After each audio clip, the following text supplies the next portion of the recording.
Y bien amigos, en este video les voy a contar unos cuantos cuentos de Hector Hugh Munro, o mejor conocido como Saki, su seudónimo, quien tiene una manera peculiar de escribir cuentos, algunos de ellos de horror, otros de humor. Una sátira espléndida, no solo para describir a la sociedad de su época, sino para describir a la persona y los horrores de su especie. Saki no requiere de mucha presentación. Su obra habla por él, quienes han traspasado la barrera del tiempo y la época y aún siguen vigentes y lo seguirán estando.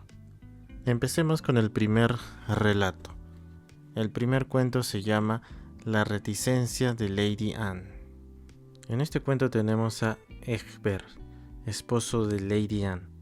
Ellos, al igual que cualquier pareja de casados, no están exentos a las escaramuzas propias de la convivencia. En esta ocasión, la discusión fue acalorada sobre un tema académico.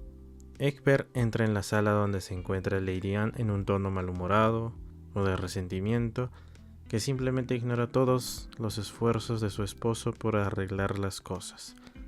Comentarios libres de malicia, disculpas a medias, autoincriminación y conciliaciones por sobrellevar el silencio abrumador dentro del recinto doméstico.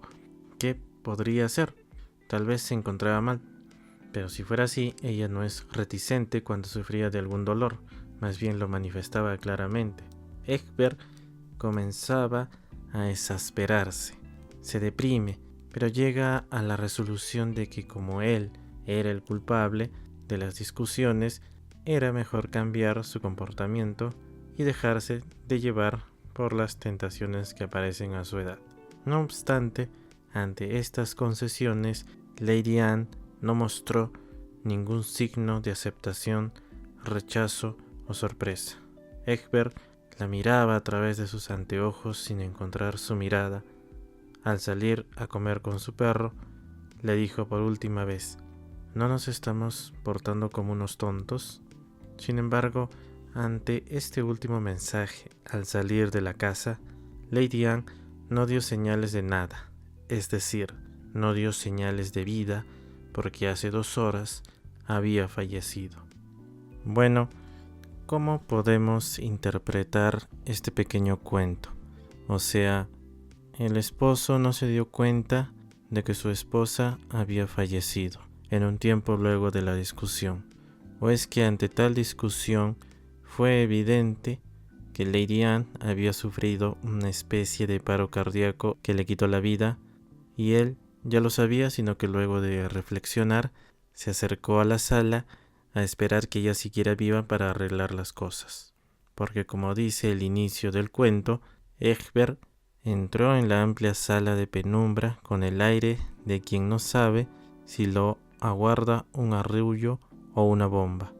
Entonces, puede que ya sabía que su esposa había fallecido, pero su negación y culpa lo cegó de su racionalidad. Otro punto al que puede llegarse a entender tal vez podría ser que Egbert no se dio cuenta de la muerte de su esposa por alguna razón. Puede ser la edad, se hace alusión a que sus lentes no lo ayudaban mucho a percatarse de las expresiones de su esposa.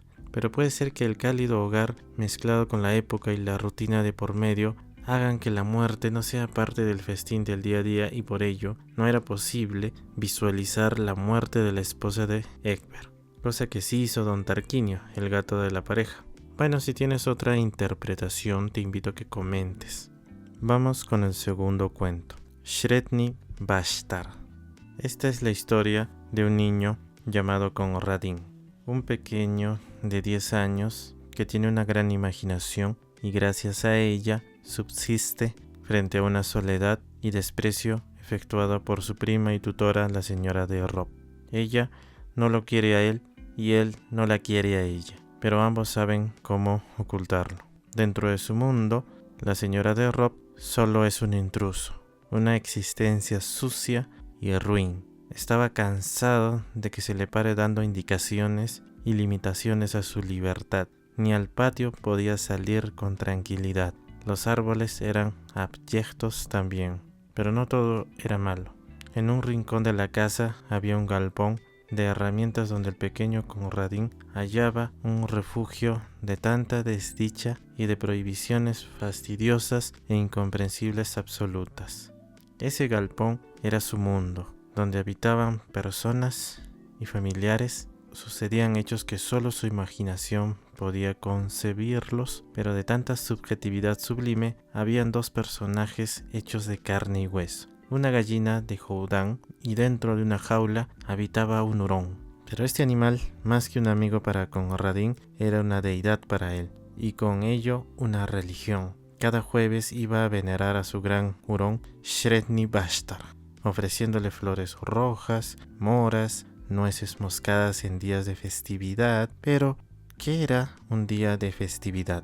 Bueno, cuando la mujer, como él la llamaba, le dolió la muela por 3 días seguidos, el niño Conradin celebraba agradeciendo a su deidad. Luego de un tiempo, estas desapariciones del niño en el galpón empezaron a levantar sospechas de la señora de Rob, y para molestarlo, y no solo eso, sino enfurecerlo y humillarlo, decidió entrar al galpón y vender a la gallina de Houdang. Y así se lo comunicó ella a Conradin, esperando con ansias de verlo enfurecido y de dolor. Sin embargo, Conradin no le dio el gusto, al contrario, se mantuvo firme, incólume. Igual no había nada que podía hacer.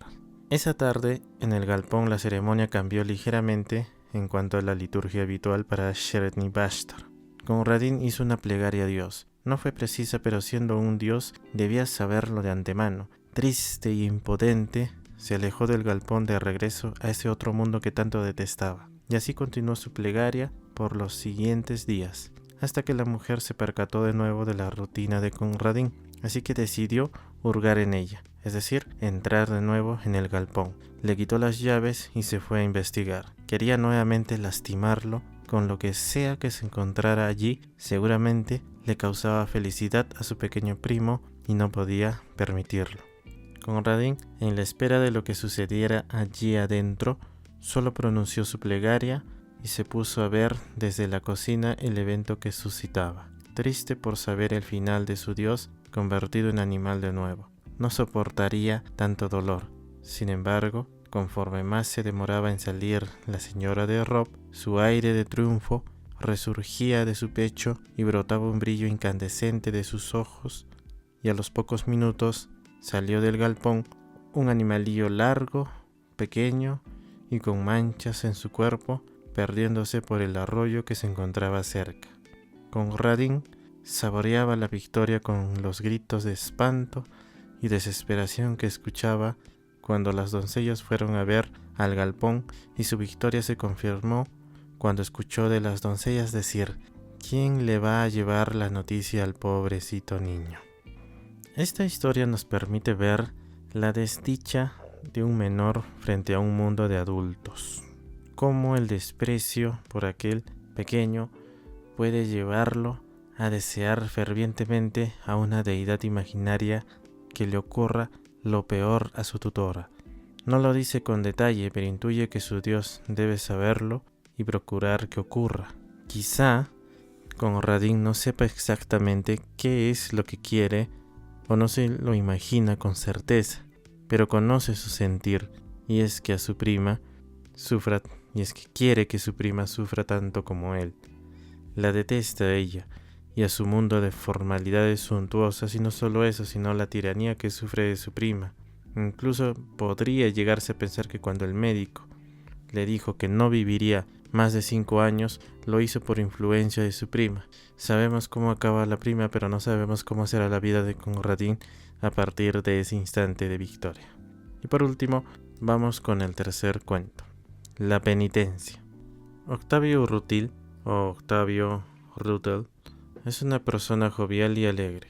Su mayor virtud es la amabilidad, pero dentro de todo esto había cometido un acto despreciable incluso para él, y era darle muerte a un gato que supuestamente era el verdugo que se estaba comiendo a sus polluelos. Varias veces fue sorprendido este animalillo cerca del gallinero, y cuando revisaba solo encontraba plumas ensangrentadas. Ante tales hechos, Octavio decidió eliminar al gato, pero tenía que hacerlo sin que los niños de la casa gris se enteraran. Por eso se puso feliz cuando le dio muerte al gato y el jardinero lo enterró deprisa bajo el árbol de roble donde fue su último refugio del animal. Sin embargo, al momento de la caza y dentro del trajín para acabar con el pobre animal, Octavio se percató que tenía espectadores de su vil acción. Y eran aquellos 3 niños que de vez en cuando asomaban sus cabezas por el muro que los separaba, y en esta ocasión presenciaron la muerte de su gato. Octavio, al verlo, solo pudo decir que lo sentía y que no había otro remedio. Ellos solo le respondieron que era una bestia. Con esto, Octavio, a modo de disculparse y hacer las paces con los niños, fue a comprar unos chocolates que envió a la casa gris. Al día siguiente fue al gallinero y donde se encontraba la pocilga al fondo, vio que su regalo había sido arrojado al piso del césped, donde el chocolate derretido y las envolturas hacían del piso un oasis de azúcar para un niño goloso. Para colmo, se percató que los pollos seguían desapareciendo y se dio cuenta de que quizá el gato no era el culpable, y cuando recogió un papel que estaba cerca del gallinero decía: bestia, fueron las ratas las que se comieron los pollitos. Octavio quedó desconcertado y con mayor razón quería redimirse con los 3 niños que paraban observándolo desde el muro. Para esto se le ocurrió usar a su pequeña hija de 2 años, de algún modo tal vez causar una ternura que pudiera aplacar la ira de los niños con su inocencia.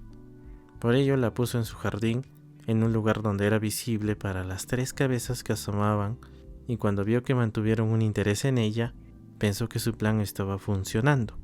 Se acercó a ellos y les preguntó si les gustaban las flores. Ellos señalaron con sus brazos a la misma dirección donde había unos guisantes que estaban relativamente lejos. Pero para Octavio no fue un problema y fue a arrancar las flores. Al volverse Octavio se dio cuenta de que los niños ya no estaban, y tampoco su hija, pero sí vio que los 3 niños empujaban a su hija que estaba sentada en su carrito en dirección a las pocilgas. Octavio corrió deprisa, pero ya los niños habían llegado al techo de la pocilga, donde se encontraba su hija.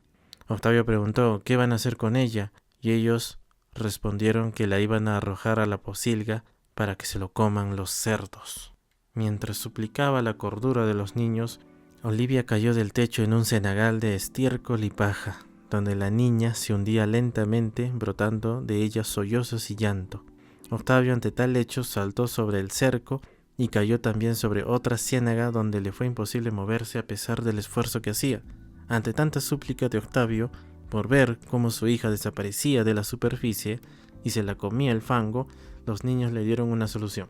Le dijeron que se envuelva en una sábana sobre la tumba de su gato, sosteniendo una vela y repitiendo: soy una bestia miserable, por media hora, a sugerencia de Octavio y por asentimiento de los niños. Con ello, los niños le acercaron una escalera de mano que usó para salirse del fango y rescatar a su hija. En la tarde, Octavio cumplió con su penitencia, con los ojos de aquellas cabezas que asomaban detrás del muro, y se sintió aliviado cuando al día siguiente apareció una nota en su jardín que decía: desbestializado.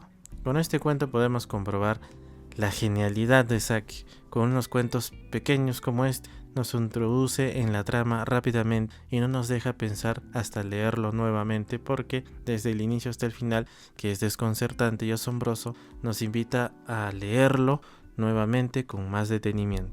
Que la gran habilidad que tiene Saki para someter al lector en sus cuentos, que son cortos pero suficientes para ser fieles a la trama que nos quiere presentar. Este es Saki. Te recomiendo leer sus cuentos y su demás obra, que estoy seguro que no te va a decepcionar. Bueno, esto sería todo por este video. Nos vemos.